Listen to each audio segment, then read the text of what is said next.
और अब दिल्ली के पास के ही एक और शहर गुरुग्राम की कहानी, जहां के सीएमओ डॉक्टर यशवंत पुनिया का तबादला कर दिया गया। खुले में ओपीडी को लेकर उन पर सवाल उठे थे। अब उनकी जगह डॉक्टर वीरेंद्र यादव गुरुग्राम के सीएमओ बनाए गए। दरअसल एनडीटीवी इंडिया ने एक खबर दिखाई थी कि कैसे गुरुग्राम में खुले में ओपीडी चलाई जा रही है। इस खबर को दिखाए जाने के बाद पुनिया के खिलाफ ये कार्रवाई की गई है। आपको बता दें कि गुरुग्राम में पहले कोरोना की रफ्तार धीमी हो गई है पहले के मुकाबले, लेकिन अब एक बार फिर से उसमें कुछ बढ़ोतरी हुई है।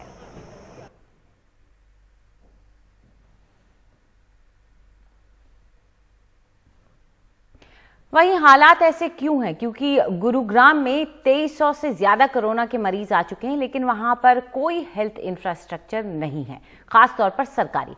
इतनी बड़ी आबादी वाले शहर में केवल एक सरकारी अस्पताल है। और इस बदहाली को लेकर हम लगातार खबर में बने हुए थे, और फिर शाम होते होते खबर आई कि गुरुग्राम में इन बिगड़ते हालात पर सीएमओ जसवंत सिंह पुनिया का तबादला कर दिया गया। दिल्ली से लगा 30 लाख से ज्यादा आबादी वाला शहर, ऊंची ऊंची इमारतें, बड़ी बड़ी मल्टीनेशनल कंपनियों के दफ्तर इसकी पहचान है। आलीशान मॉल्स, क्लब, 5 सितारा होटल बाकी शहरों के बीच इसका रौब बढ़ाते हैं। लेकिन इस शहर का ये रौब कोरोना संकट में ढीला कर दिया है। यहाँ की स्वास्थ्य सुविधाएं कितनी लचर हैं, ये अब सामने आ गया है। इतनी बड़ी आबादी के लिए एक ही बड़ा सरकारी अस्पताल है जो कोरोना के दबाव में चरमरा गया है।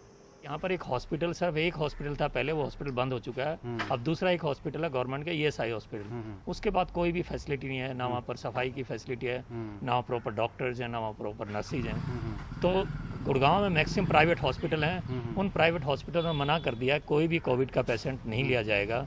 अगर कोई पेशेंट अगर दूसरे से हार्ट की बीमारी है या कोई और बीमारी अगर उसको लिया जाता है तो सबसे पहले कहते हैं जी कोरोना का टेस्ट करवाइए। ये एक रेजिडेंट के साथ ये भी एक किस्म से पूरी तरह जाती है। अगर वो आदमी की दूसरी बीमारी से तो पहले कोरोना टेस्ट करवाते हैं। तो गवर्नमेंट की तरफ से अभी जब से ये केसेस आए हैं, लगभग 9 दिन से 200 से ऊपर केस आए हैं, गवर्नमेंट का पूरा तंत्र पूरी तरह कोलैप्स हो चुका है। और यहाँ लोग सिर्फ प्राइवेट सिस्टम के भरोसे रह गए हैं और प्राइवेट सिस्टम ने सिर्फ यहाँ लूट मचा रखी है। गुरुग्राम के इस इकलौते सिविल अस्पताल का हाल आप खुद अपनी आंखों से देख लीजिए।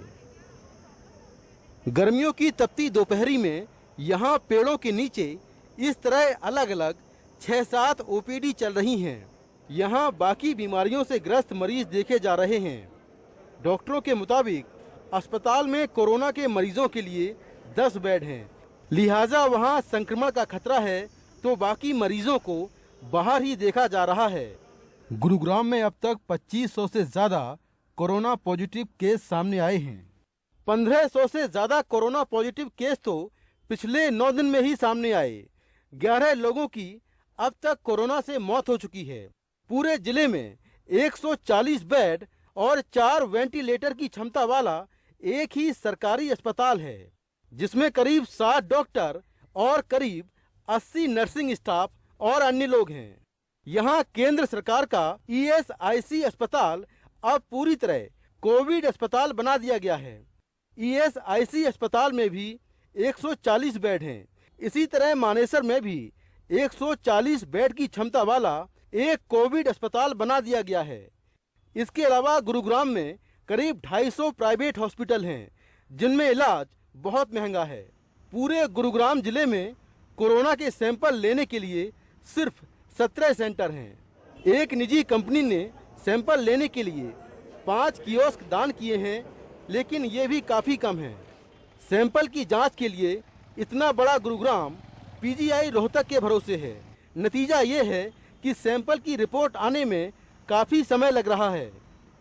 मंगलवार तक पूरे हरियाणा में कोरोना की जांच के 5000 नतीजे नहीं आए थे। नंबर ऑफ बेड्स की अवेलेबिलिटी कंफर्टेबल है, और चाहे हमारे प्रॉपर सिविल हॉस्पिटल की बात हो या फिर एड ऑन फैसिलिटीज़ जितनी भी हमने एडिशनल क्रिएट करी हैं, isolation facilities, even hotel rooms जो एज आइसोलेशन फैसिलिटी सेटअप करी हैं। So with joint efforts I think adequate number of beds हमारे पास हमेशा रहेंगे। लॉकडाउन को जो खोला गया है वो इतना जल्दी और इतना ज़्यादा खोल दिया गया है कि लोगों ने सड़कों के ऊपर इधर उधर बहुत ज़्यादा भीड़ जमा करनी चालू कर दी है। एक समस्या ये है कि अंडर टेस्टिंग है।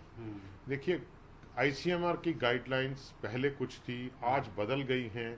जब गाइडलाइंस इतनी तेजी से चेंज होती हैं तो टेस्टिंग जो है वो पूरी तरह से नहीं हो पा रही। सबसे ज्यादा जो प्रॉब्लम ये है कि एक तो सिर्फ सरकारी हॉस्पिटल एक ही है जिसमें 1 या 2 वेंटिलेटर की सुविधा होगी, मेरे ख्याल में तो वो भी नहीं है।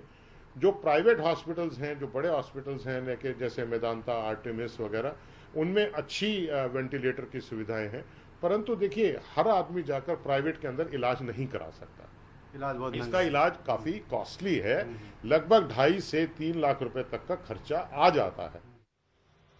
कोरोना संक्रमण के लिए दिल्ली को जिम्मेदार मानते हुए कई बार गुरुग्राम की सीमाओं को सील किया गया, लेकिन मामले कम होने की बजाय बढ़ते चले गए। अब तो बाजार भी खुल गए हैं, सोशल डिस्टेंसिंग का कई जगह पालन नहीं हो रहा है। साफ है आने वाले दिनों में आईटी हब गुरुग्राम की मुश्किलें बढ़ने वाली हैं। सपनों के शहर गुरुग्राम में सब कुछ है, लेकिन सरकारी अस्पताल महज एक है। ऐसे में कोरोना ही नहीं बल्कि बाकी बीमारियों से जुड़े लोग भी इलाज के लिए दर दर भटक रहे हैं या फिर प्राइवेट अस्पतालों के चक्कर काट रहे हैं। गुरुग्राम से कैमरामैन गोपाल सिंह के साथ मैं मुकेश सिंह, एनडीटीवी इंडिया। और इस पर ज्यादा चर्चा के लिए हमारे साथ हमारे सहयोगी मुकेश सिंह सेंगर जुड़ गए, जिनकी ये खबर थी। मुकेश, अगर देखा जाए सीएमओ का तबादला किया गया, चीफ मेडिकल ऑफिसर का, लेकिन अगर वो खुले में ओपीडी चला रहे थे तो शायद ये उनकी मजबूरी हो गई थी, क्योंकि अस्पताल एक है जैसे आपने दिखाया। तो सरकार ने सीएमओ का तबादला करके अपनी जो 2 महीने तक उनके पास लॉकडाउन का वक्त था उस दौरान इंफ्रास्ट्रक्चर को नहीं बढ़ाया, उस तरह की किसी भी जिम्मेदारी से हाथ धो दिया है। देखिए, बिल्कुल खबर चलने के बाद जो सीएमओ है उनको हटा दिया है। हालांकि सीएमओ को हटाना इसका इलाज नहीं है, क्योंकि गुरुग्राम में शुरुआत में बहुत कम केस आ रहे थे, 10 केस, 8 केस, 9 केस, इस तरह से केस आ रहे थे।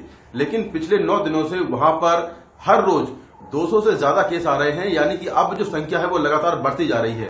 और वो जो तैयारियां थी वहां पर इससे निपटने के लिए, वो तैयारियां बहुत कम थी, क्योंकि शुरुआत में गुरुग्राम प्रशासन को ये लगा कि शायद इतने केस यहां पर नहीं आएंगे और तैयारियां बहुत कम की गई थी। लेकिन अब जब केस लगातार बढ़ने लगे हैं तो जो सैंपल लेने के लिए कियोस्क वगैरह होते हैं वो रखे जा रहे हैं, कुछ और तैयारियां हो रही हैं, आइसोलेशन सेंटर बनाए गए हैं।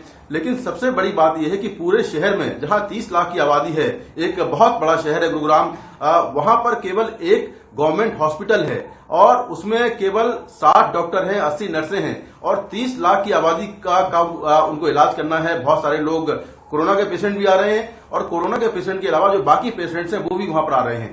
तो जो हॉस्पिटल है, सिविल हॉस्पिटल, वहां पर इतना ज्यादा लोड हो गया है कि जो बाकी मरीज हैं उनको अस्पताल के बाहर पेड़ों के नीचे बैठकर डॉक्टर देख रहे हैं। वहां पर ओपीडी बना रखी हैं, 6 से 7 ओपीडी बनी हुई हैं, जहां पर डॉक्टर बैठकर उनका इलाज कर रहे हैं। इतनी गर्मी है और ऐसे में महिला डॉक्टर तमाम वहां पर बैठी हुई हैं जो कि इलाज कर रही हैं, उनकी मजबूरी है।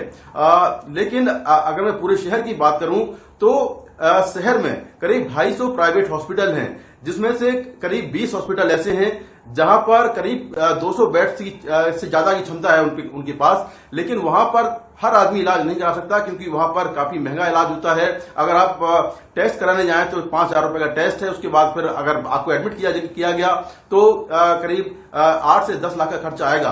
तो ऐसे में तमाम जो गुरुग्राम के लोग हैं वो इलाज के लिए भटक रहे हैं। कई लोग दिल्ली आते हैं इलाज कराने के लिए, ये एक बड़ी समस्या है वहां पर। तो कुल मिलाकर जो सीएमओ हैं उनका तबादला कर दिया गया अचानक, और नूह के जो सीएमओ है उनको यहां पर लाया गया है। अब देखना होगा कि आगे जिस तरह से लगातार केस बढ़ रहे हैं गुरुग्राम में, करीब 2500 केस कल तक हो चुके हैं, 11 लोगों की मौत हो चुकी है। तो आगे हरियाणा सरकार इस हालात से निपटने के लिए क्या करती है, इस शहर में और क्या इंतजाम करती है ताकि जो कोरोना के पेशेंट्स हैं या बाकी जो मरीज हैं उनको सही इलाज मिल पाए और ये हालात जिस तरह के चल रहे हैं उनसे वो निपट पाए। शुक्रिया मुकेश इस पूरी जानकारी के लिए। तो अंजलि, अगर देखें दिल्ली हो या देश के दूसरे हिस्से हो, सरकारें हों, हेडलाइन बनाना जो है उस पर ज्यादा फोकस है। बात यह हो रही थी कि अब टेस्ट का रिपोर्ट आपको कुछ घंटों में आ जाएगा, 500 रुपए में आपका टेस्ट हो जाएगा, किट बन चुका है, आने वाला है, लेकिन कुछ नहीं पता कि उसके बाद उन खबरों का क्या हुआ। अफसरों के तबादले हो जाते हैं लेकिन काम कुछ नहीं किया जाता।